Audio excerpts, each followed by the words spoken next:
तेरे आने की जब खबर पहुंचे, तेरी खुशबू से सारा घर महके.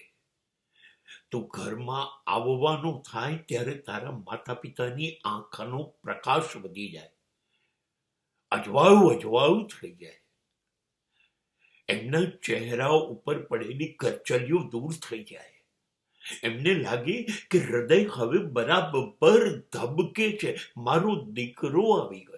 એની બધી આશાઓ તારા આવવા સાથે પૂરી થતી લાગે. એને એવું લાગે સ્વર્ગ મર્યા પછી નથી મળતું, મારા દીકરાએ તો અત્યારે જ ઊભું કરી દીધું. એક મા બાપનું સ્વર્ગ ઊભું કરી બતાવો. સાચે કહું છું, દેવતાઓ હવે તારા ઘરમાં જાતે આશીર્વાદ વરસાવશે.